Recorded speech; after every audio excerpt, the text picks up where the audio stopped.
The doors to the Viridian Tea House are open once more. Hello, everybody. Sorry it's been a while. I was in Albuquerque, as y'all know, for Bubonicon. That was a fantastic convention. I got to meet some really awesome people, picked up some artwork, got some great books, got a lot of artwork and Sherlock themed items from the lovely lady that was to the left of me. That was incredible.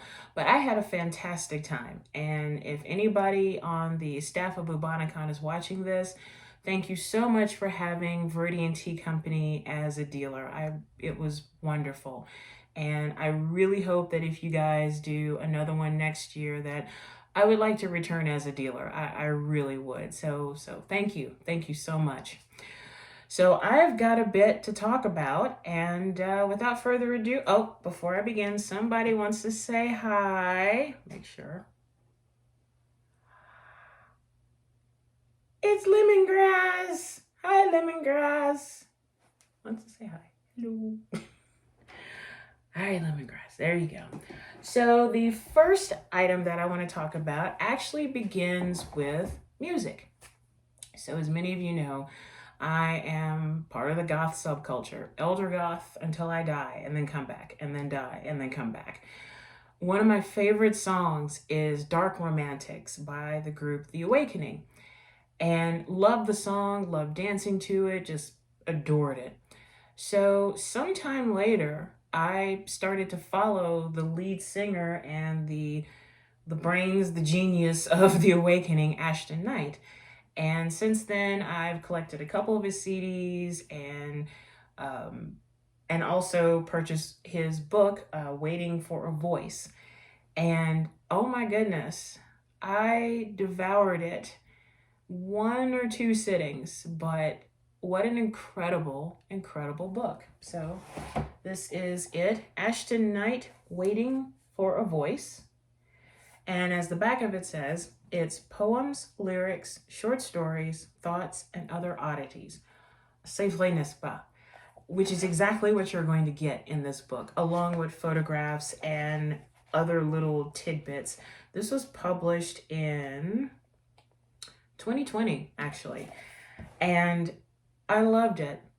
It was deep, dark, beautiful, sensual, thought-provoking, gothic, and you don't even have to be a part of the goth subculture to enjoy and appreciate Waiting for a Voice.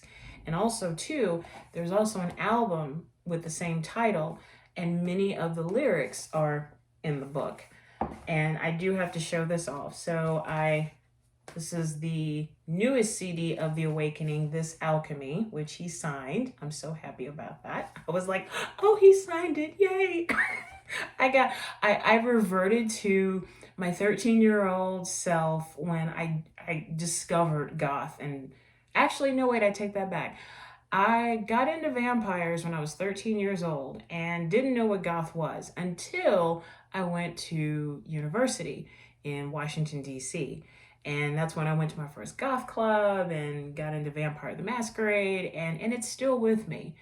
And in fact, I was recently interviewed by a lovely woman, Karen B. McCoy, whom I met at Bubonicon. And one of the questions was about why do I enjoy the macabre? And I think I answered it, but I also said it's just really hard to explain why. I've always enjoyed the dark and spooky. I always resonated with Lydia from Beetlejuice. And in Ashton Nyte and The Awakening, my dark side just devoured it, just lapped it up and said, oh God, I want more. Please bring me more. I loved it. And Ashton, if you're watching this, I hope you are, please write more. Please, short stories or just poetry or what have you, please continue to write. And I also wish you, again, a speedy recovery, Dark Muse. So for Waiting for a Voice by Ashton Nyte, I give it Viridian Tea House 5 pots of tea for an excellent, excellent read, and also for the music too. But if you're looking for a new band to try out, definitely check out The Awakening, and also check out just the works of Ashton Nyte as well. So thank you so much. Thank you. So the next book I want to talk about deals with Buddhism, but real life. And there's a story behind this as well. So I actually heard about the author, oh gosh, it's been years. And I heard about this particular book and people were raving about it. And I said, well, I'll get around to it. I'll get around to it. Well, that get around to it was years later. And I bought the book about, oh goodness, three weeks ago, a month ago. Yeah. And I actually took it with me to Bubonicon and devoured it. Notice I devour books. I reached out to the author and I said, this touched me. And it did something to me. It really did. So the book I'm talking about is Billionaire Buddha by Rivera son. And I'm going to read the back of it for you. The Price of Enlightenment. The price of enlightenment may bankrupt billionaire Dave Grant. Emotionally destitute in the prime of his career, he searches for love and collides with Joan Hathaway. The encounter rattles his soul and unravels his world. Capitalism, property, wealth, mansions. His notions of success crumble into dust. From toasting champagne on top of the world to swigging whiskey with bums in the gutter, the journey of the billionaire Buddha is an unforgettable ride. And that's pretty true. Author Rivera's son brings you another gem from her wild imagination, confronting greed, wealth, spiritual awakening, and liberation, all in one incredible novel. The author of the story of our times strikes again. And there's a quote on here from the book, but it's, I have been locked in solitary confinement and in the embrace of my beloved.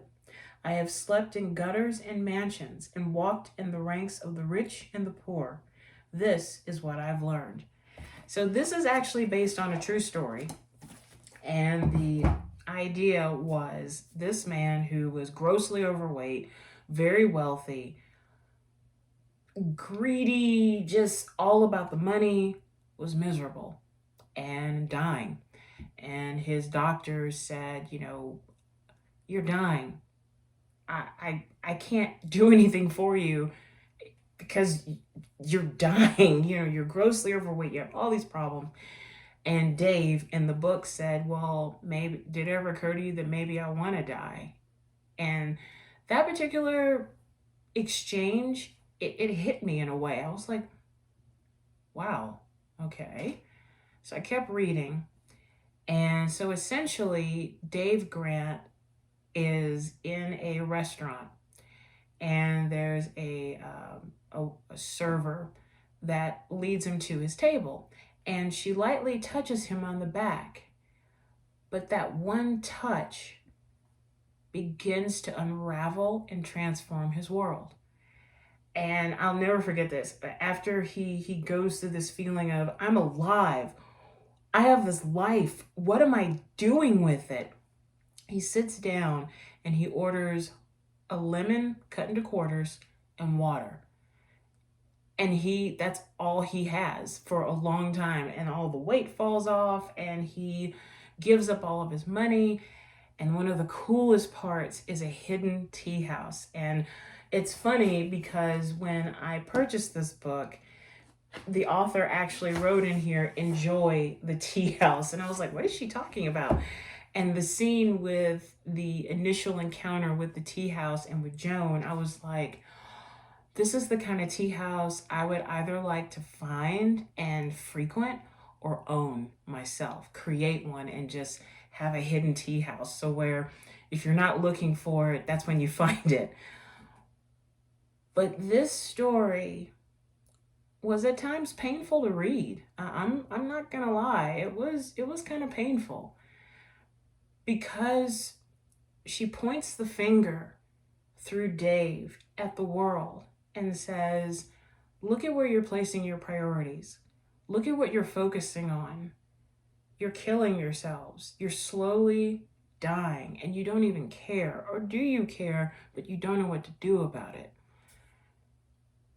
The couple of painful moments, I felt the finger kind of turn toward me. You know, I'm not rolling in money or anything, but some of the thoughts, some of the ideas, some of the ways we place priorities on the wrong thing, like it really got it. This book got me thinking. It's like, wow, maybe I need to rethink this, or maybe I need to rethink X, Y, and Z. And the ending had an afterword by the real life Dave Grant, whose name I'm not going to say on here, but just his words, you could feel the happiness. And it wasn't, you know, oh, I got a new credit card kind of happiness, but it was just this simple, down to earth happiness. No bones about it.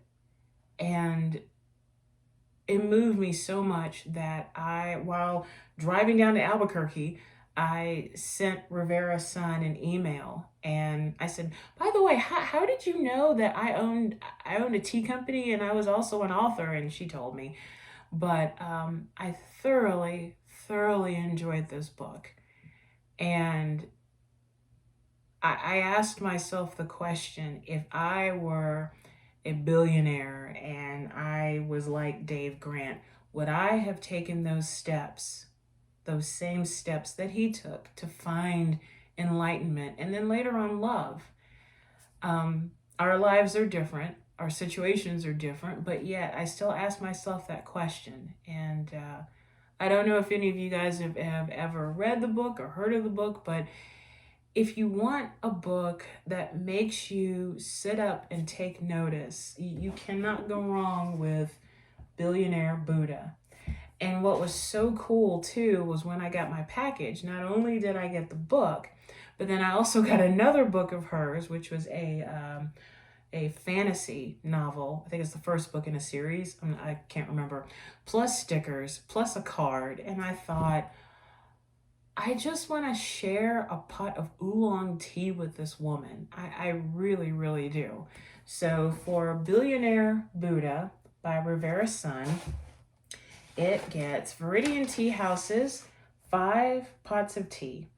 And I'm going to be honest, I was going to give it 4 pots of tea because of my own painful moments while reading it. And I thought, well, you know, that's not really fair because that was me. That wasn't the book. But so yeah, like 4.5, 4.7, but still an excellent read. And you know, the reason why I'm kind of halting in how I'm talking about it is because all of those feelings and thoughts are slowly kind of coming back into my head. It's like, oh yeah, this was something else. So once again, Billionaire Buddha by Rivera's son, an excellent book. And like I said, based on a true story. So this gentleman really did go through all of this. So, and for all the Joan Hathaways of the world, wow, I feel you. I really do. So thank you again. Whew, a little bit emotional here. So on to the tea portion, and we're not going to do a review today. I'm going to release a new blend. I've actually had this blend for a while, but due to circumstances and my life being busy, I just haven't been able to release it until today. So the story behind this one is I used to be a straight up cat lover. I was all about cats. Dogs were, they were cute, but I was like, no, I want a cat. Cats. And then I met Jacka, who was owned by my friend Katie in New Orleans. And I loved that dog. And I always call her Meatloaf on legs, because when she like slammed up again, she was like, oh my God, I love you too, I swear. So when I moved to Colorado, I noticed that many people here not just own a dog, but they adore their dog. They really do. And I now have a new dog in my life. You probably heard me talk about her, Bindi, Bindi. She is a mini Australian shepherd. Cute thing. She's like, I don't know. Anyway, she's 4.5 years old, I think. Yeah. And as James has told me, she's a blue-eyed Merle. That's the kind of Aussie that she is. And it's funny whenever I go out on walks and we run across a regular size Aussie. She just looks like a little puppy compared to them, but she's full grown for a mini. But some time ago, I made a tea blend for friends of mine, Kathy and Mike, that was inspired by their recently passed dog, Luna, which actually I'm going to bring back. And this is the new accompanying tea blend. It's called Blue Eyed Merle. The ingredients are smoky black tea from the good folks at Asami Tea Company. Thank y'all so much. I love your tea. Cinnamon, cloves, blueberry, and rosemary. And the label actually has a picture of Bindi on it and with her name on it too. So this tea blend and also the tea blend for Luna will be reintroduced into the Etsy store within the next month or so. Part of the proceeds for both of these tea blends will go to the Dumb Friends Animal League in Denver, Colorado. And yeah, so if you are interested in buying a tea that's based off of really fantastic, sassy dogs, and also knowing that part of the proceeds will be going to an animal friends league, then you can't go wrong with Blue Eyed Merle. And actually, here's my cup of Blue Eyed Merle in my Celestial Sakura Dragon mug. Here we go.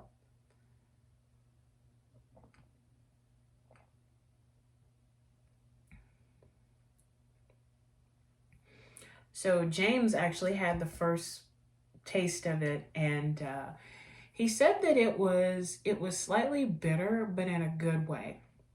And I have to agree. So I've actually let this cool down. I steeped it for about 6 minutes, and the water was not boiling. I actually had some people, just a little side note, I had some people at Bubonicon ask me about the temperature of the water, and I told them I like to wait until I see what I call small fish eyes, small bubbles. When I start to see the small bubbles, I turn the water off. I never like to have boiling water for my tea. It ruins the tea in my opinion. But yes, I waited until small fish eyes appeared in the water, and then I let the tea steep for about 6 minutes. So I'm not getting a bitter taste, but as I'm talking, I'm getting, I'm getting a bit of rosemary, which is for remembrance. And definitely the smokiness of the tea base, and also the cloves. The blueberry, and I'm also getting the cinnamon too. So this is I'm feeling like fall is coming, fall is coming. The only ingredient I'm not really getting is the blueberry. However, I have noticed that with my tea blends, when it gets cooler in temperature, some of the other ingredients that were fading in the back will actually come up to the front and complement the other ingredients too. So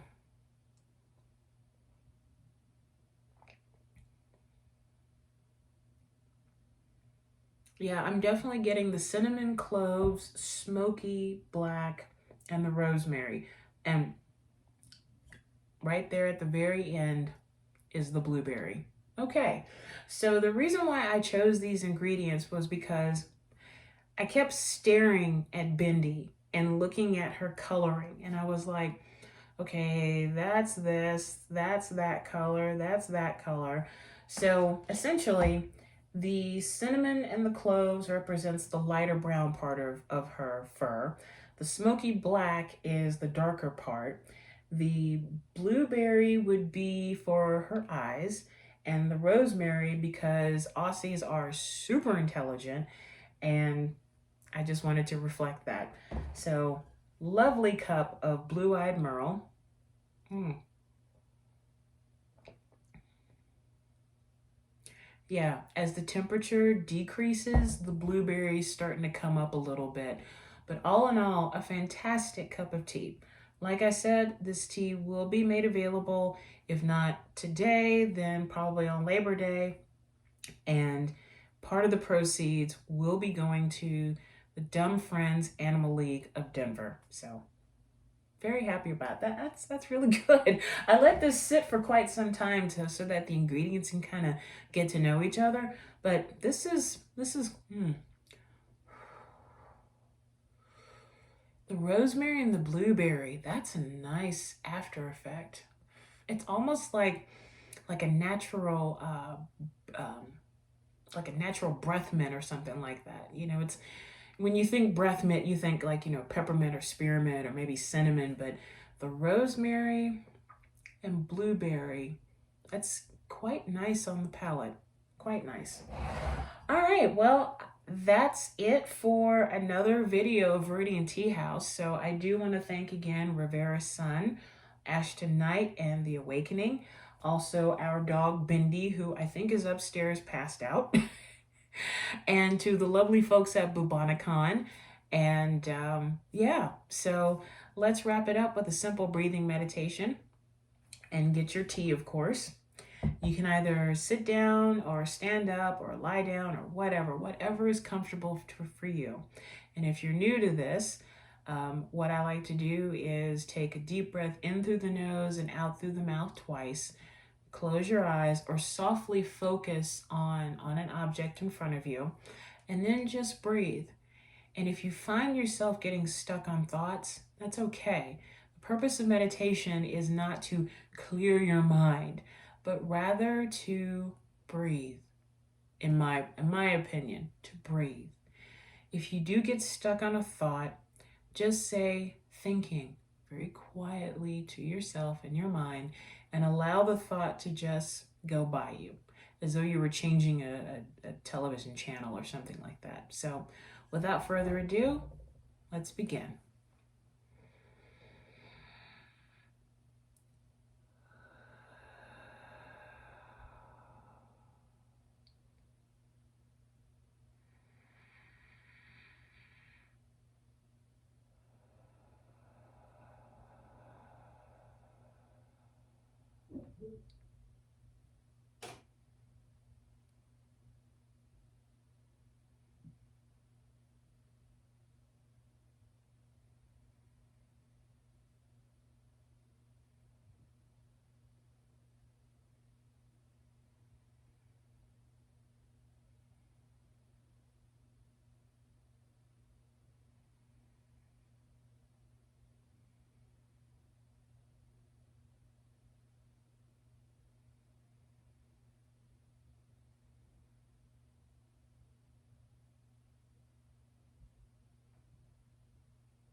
Now, as we end this meditation, let's take a deep breath in through the nose and out through the mouth.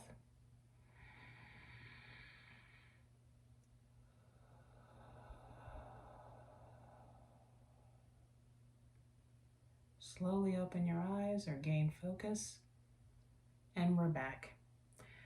Thank you once more for watching these crazy videos. I truly do appreciate it. And oh yeah, and before I end, to all of my friends who are at Dragon Con this weekend, good luck. I haven't done Dragon Con in years, and you know, I was thinking, maybe it's time for me to go back. No. But I look forward to the photographs. I look forward to the posts and just keep them coming. So I hope you guys are having fun, sell well, and just enjoy yourselves. So without further ado, yes, I'll go ahead and do it this way. So without further ado, take care of yourself and each other. Raise your teacup high, and I will see you soon. Take care. And to end, I'm going to start doing a new ending, je ne sais quoi, where I'm just going to show a thing that makes me happy. This is by one of my all-time favorite artists, Edward Hopper. It's my favorite piece, my second favorite piece. My favorite piece of his is called Chop Suey. This one is called Nighthawks. You probably have seen this before, but just want to share it with you. Love, love, love this piece of art. So take care, and I'll see you soon. Bye.